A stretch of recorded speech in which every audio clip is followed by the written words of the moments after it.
Good morning. Hello, everybody. Thank you for inviting me here.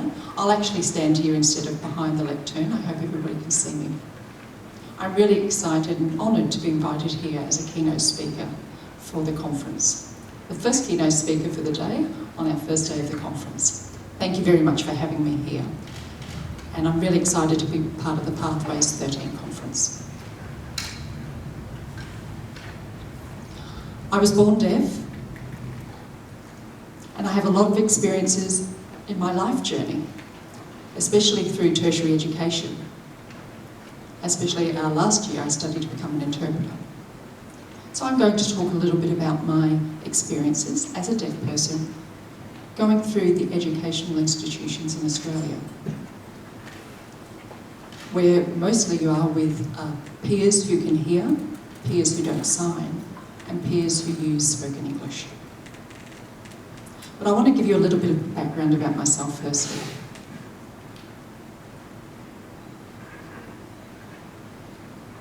So I'm Drisana Levitzke-Gray. I'm 23 years of age. I'm deaf. I grew up in the beautiful state of Western Australia, Perth, and last year I became the Young Australian of the Year. So one of only 4 who received that award in 2015. It was a huge honour for me, personally, and also for the deaf community, because it really put a spotlight on the Australian deaf community and on Auslan as a language. So there's a photo there, and my reaction when it was first announced that I was a recipient of the award. And it's nice to be back here again in Canberra because it holds a lot of fond memories for me.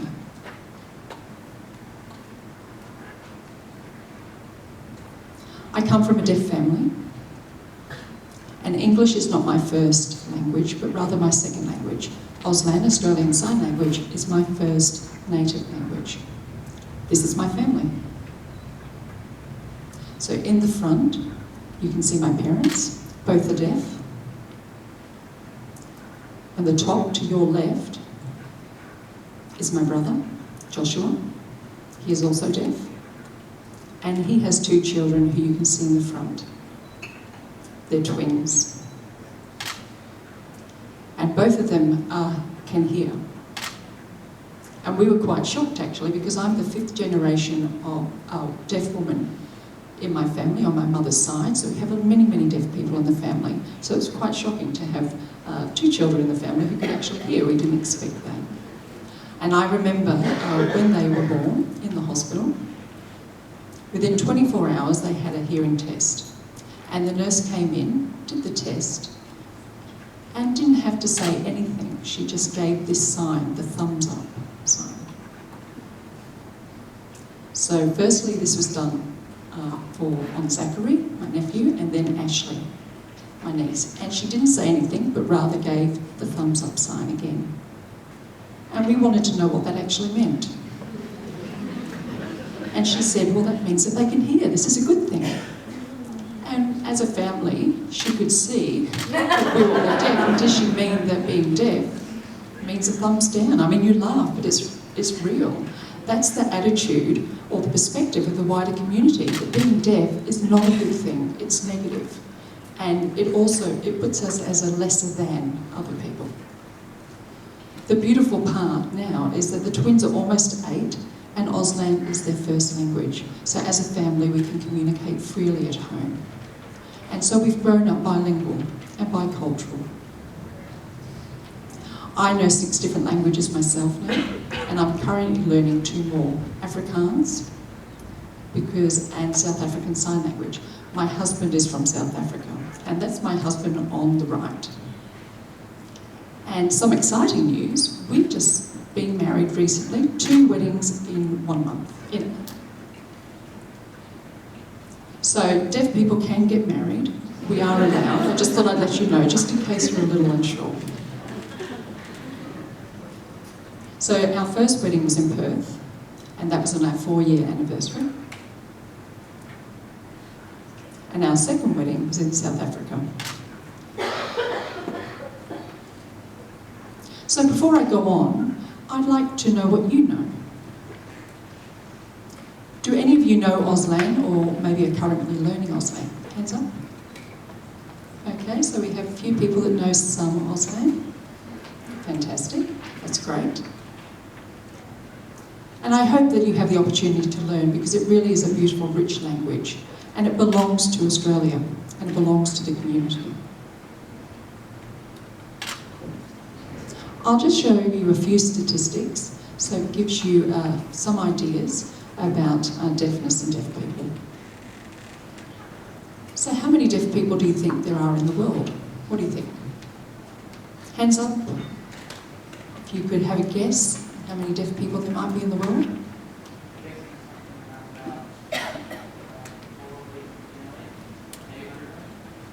$50 million. That's a good number. It's actually a little bit more, let me show you. So this is from 2011 research. They said 72 million people who are deaf in the world. So you can actually see there's quite a number of deaf people that live in our world around the globe. What's it like in terms of deaf people and their education?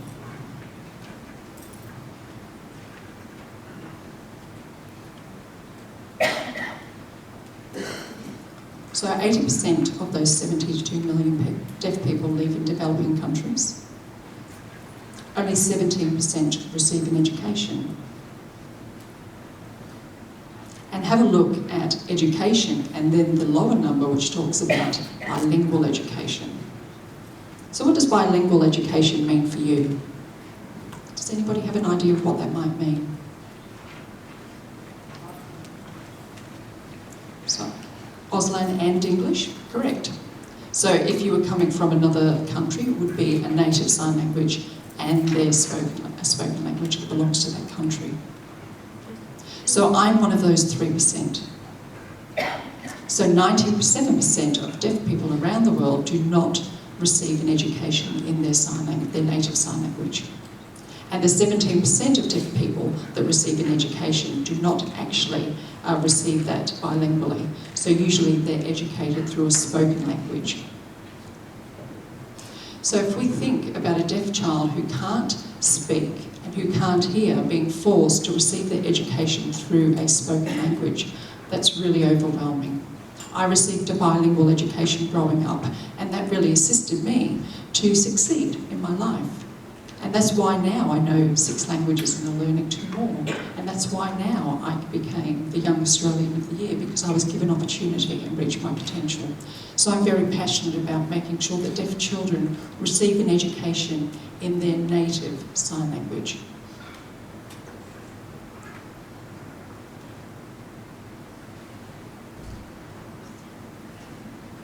So how many % of deaf children are born to parents who can hear? This is the answer here. And I'm one of the 5% because my parents are deaf. But 95% of deaf children are born to parents who can hear.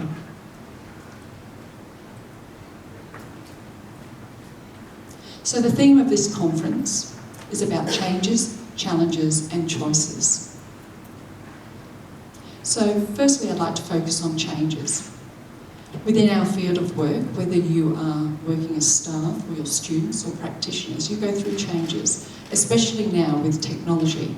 I mean, technology has certainly changed the world, and if we don't change, then we certainly are disadvantaged and fall behind. Change is not easy, we know that, and often it can be very difficult. And I admit sometimes, we get fed up with changes. With my husband, both of us travel around the world for work, and we may live in one city in another part of the world, and then we move to Australia, and then we move here and there, and sometimes I get fed up personally of all the changes, and I just want to stay in one place for a period of time. But sometimes you accept changes because it embraces the work that you do. In the disability sector, change is really exciting, especially as a person who is deaf, and a person who works with people within the sector. We see a lot of changes happen. I mean, there are a lot of perspectives on those changes. Like I said, changes aren't easy, but they are important.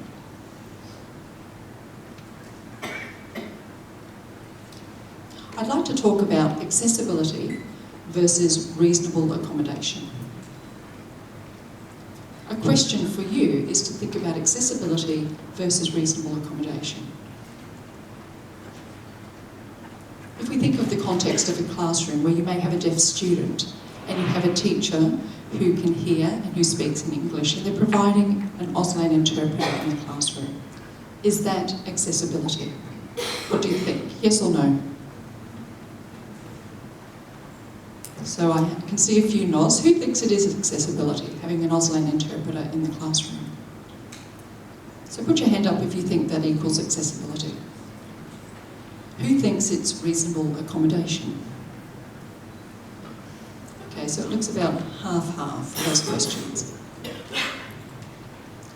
With my presentation, I want to give a perspective of myself as a deaf person, also on behalf of the deaf community and their perspectives. And this may apply to other disability groups, but I can really only speak for myself as a deaf person. So this is certainly my opinion and my perspective. As a deaf person, I use Auslan, and in the classroom you have a teacher, and then the information comes to you as a deaf student through an Auslan interpreter. That's reasonable accommodation because I don't have direct access to that teacher. I have an interpreter, and it's mediated communication, but it's certainly not direct access. Maybe the interpreter lacks some knowledge in terms of content that happens in the classroom, and they do their best, certainly, but it would be better if you had direct access. It would be better if the teacher could actually use sign language themselves. And that's where we need to have more deaf people who work as teachers.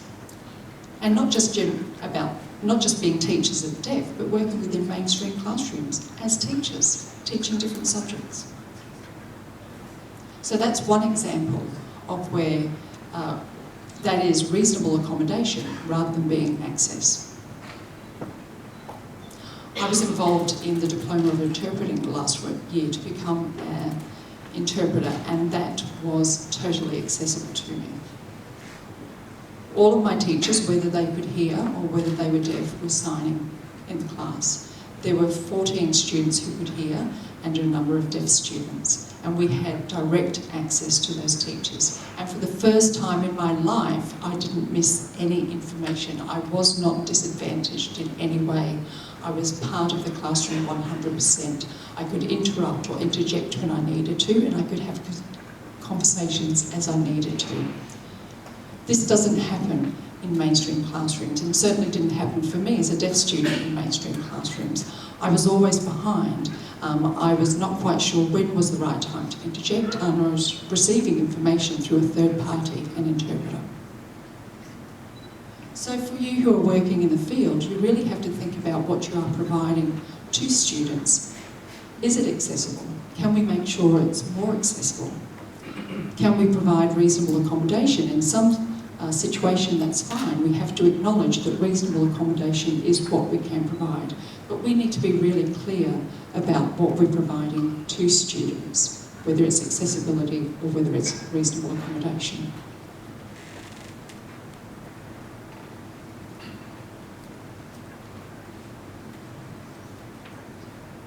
In terms of accessibility, quite often it's an afterthought. It's not included in the original plans of a project or of a conference. If I can give you one example, I quite often fly for work and quite often go with Qantas. And, you know, I might want to have a look at the in-flight movies. They are rarely captioned. There may be 2 or 3 that are captioned, and so I have limited choices. So for people who can hear, you actually pay for what you get. For people who are deaf, you actually do not get the same opportunities as people who can hear. So at one time I was actually flying, say, 6 times a week, and because I'm from Western Australia, it was hours and hours on a plane, and I only had 3 movies in 1 month to choose from that were accessible to me. Most of the movies, the in-flight movies, did not have captions. And that's an example of it being an afterthought. So Qantas, for example, with that content, into their plans, and yet they didn't think about accessibility issues. When I made a complaint, the answer, more than often than not, is about funding. And I say to them, well, why don't you delete all the movies that don't have captions and make it fair so that people with a disability and people without a disability are viewing the same things? You may not acknowledge or recognise that this is an issue because it doesn't affect you, but it certainly affects me and deaf people like me. So I hope today, in your workplace, you actually have thoughts in your original plans about making things accessible. For example, if you have conferences, make sure that you have the budget so you can provide Auslan interpreters, captioning services.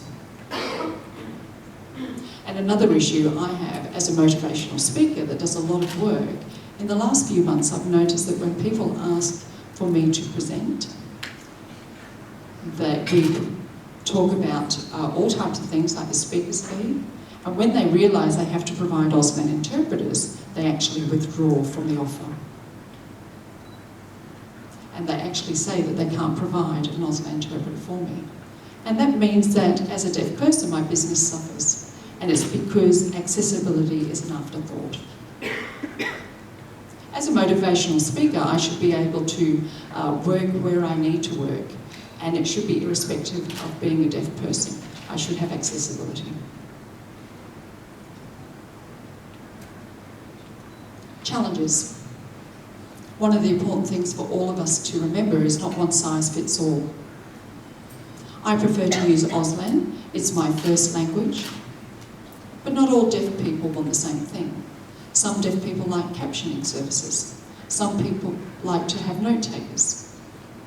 So it's important to remember that not all deaf people are the same, and not all people with a disability are the same. So if you have a colleague with a disability, you need to be able to ask them what they need to make sure that you can work together successfully.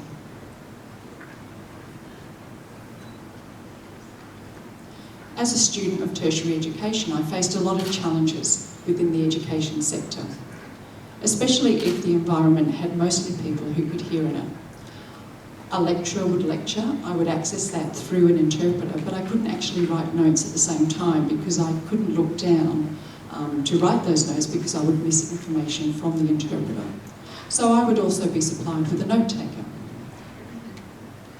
And what you might notice generally for people with disabilities, and certainly deaf people, we have to work twice as hard to keep up with our studies. I certainly remember in high school, I would go to class, and then when I would go home, I would have to catch up on the reading that I wasn't able to access in the classroom. I also had a tutor who herself was deaf and could sign, so I could actually receive direct support from a tutor in my first language. So there was a lot more work that I had to do to stay on par with my peers.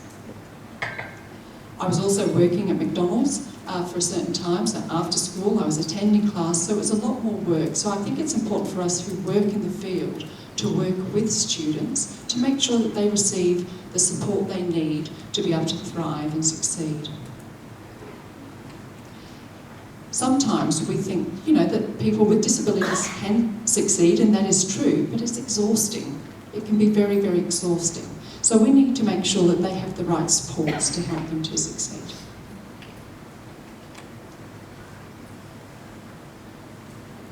The third word is choice. I think I actually prefer the word opportunity. I don't believe there is a simple choice. I think there's an avenue, or many avenues of opportunity available to people. There are opportunities to improve in the workplace, to improve in the support we give to people, to improve in our relationships, especially within the disability sector. I think we need to be more aware and knowledgeable about the things that are happening with the sector and with people with disabilities. So it's about reframing our attitudes. Our attitudes and our perspectives will actually have an impact on our actions, which then have consequences. And often, if I've had negative experiences, it's really from people who have very poor attitudes in regard to disability. The wonderful experiences quite often come from maybe just one person who's very open-minded. They may not have all the knowledge, but they certainly give it a good hard go. And that's been my experience.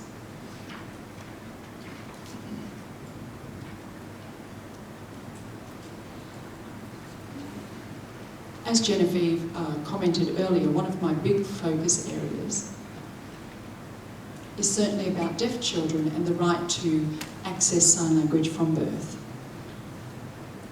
So this is another example of opportunity. Are we giving the parents and the deaf children a choice, which is usually the choice of speaking and listening, or are we giving them opportunities? Are we telling them about Auslan? Are we telling them about deaf role models?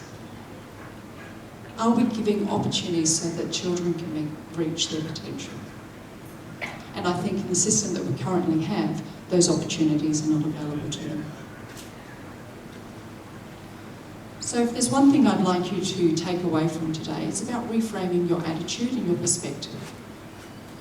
As a deaf person, I'm very proud of who I am. I'm proud to be deaf. I couldn't imagine anything else in my life. If there was a magic pill that would make me a person who could hear, I would never take it. This is my life. This is who I am. This is the beautiful world that I belong to. Auslan is my first language. It's a rich, visual, beautiful language. And you know, sometimes I feel sorry for people who have missed out on the language that I have, the information that I can actually take with me through my whole life, learn from my native language. And as a person who's deaf, are you aware of how we feel about ourselves, about our own culture? So that's one thing that I would like you to take away today about reframing attitudes and perspectives. And this is true. The only true disability in life is a bad attitude. Thank you very much. If I can just share something quickly. I have been accepted into different universities, the University of Western Australia, and also Gallaudet University, which is the only deaf university, deaf liberal arts university in the world, in Washington, DC. And I was really excited about Gallaudet because I know that there are thousands of deaf students there. I'm not on my own. But the cost, well, is actually something that I just can't afford. So I had to accept and think about the options I had and think about a university here in WA. So I got accepted into the university, but the barriers before I even actually started was talking to the university about the provision of interpreters, which they said they did do. They provided interpreters for classes and lectures. And then I thought, because when I was looking at Gallaudet University, there were many after-class programs, groups that students could get involved in, and they would be fully accessible to me because everybody in that Gallaudet University was using American Sign Language. In the University of WA, I said, would you provide interpreters for social club groups or educational groups that sit outside of the class? The groups that are run by students. And the university administrator said, no, we don't. We only provide them for the class. And I thought, well, there you go, that's had a huge impact on me already because I can't access a university experience fully. And I think that really needs to improve in Australia. If we think about deaf students accessing university, they need to be there 100%. Does that mean that across the deaf community worldwide, that many more people are in low-paying jobs or low-skilled jobs simply because those access issues have been so significant? It's not easy to answer. I can't say a straight yes or no for that, but you're right. I think deaf people do suffer in the type of limited educational experiences that they've had, which then, as a consequence, leads to the type of job they can get. And this starts from a young age.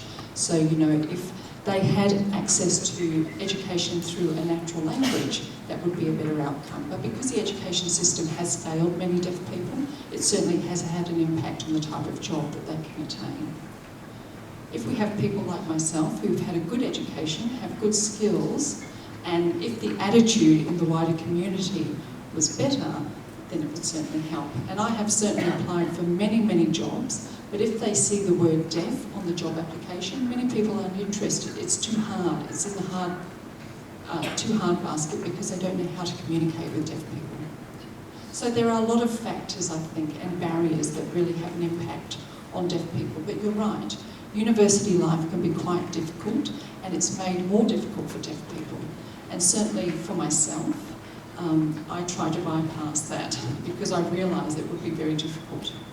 And you know, I want to set up my own business, and I would love to go to university one day when I have the time. You know, 2 weddings in 1 month, that was enough. I need a break. So maybe when I have the time, I can think about university. But there are a lot of factors that really make it very difficult for a deaf person to access that freely. Do we have any other questions from the room? Would anyone else like to ask Drisana a question? Yeah, down here. We've got a microphone for you.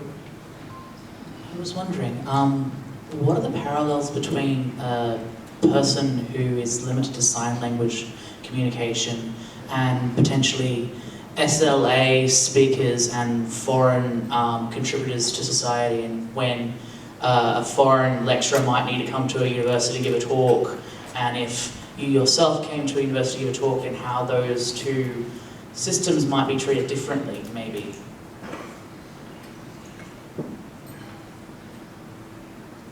That's a good question. And at the same time, I couldn't put deaf people in the same category because deaf people who usually access these systems are from Australia, so their life experiences are very different to somebody who may have moved from another country. And deaf people are already bilingual, whereas people who have come from another country are still learning English as a language. But you're right, we need to look at how provision or support is provided for both groups. And it really can't be a one-size-fits-all. I think we need to think about those overseas students. They need to go and learn English, for example. And for deaf students, I think that deaf students have good English skills, but they need to access information or education in their first language, which is sign language. So you certainly can't compare the two groups in some ways. And certainly deaf students here use Australian Sign Language, Auslan, and we need to concentrate more on them as a separate group to a spoken language group. I hope that answers that in some way.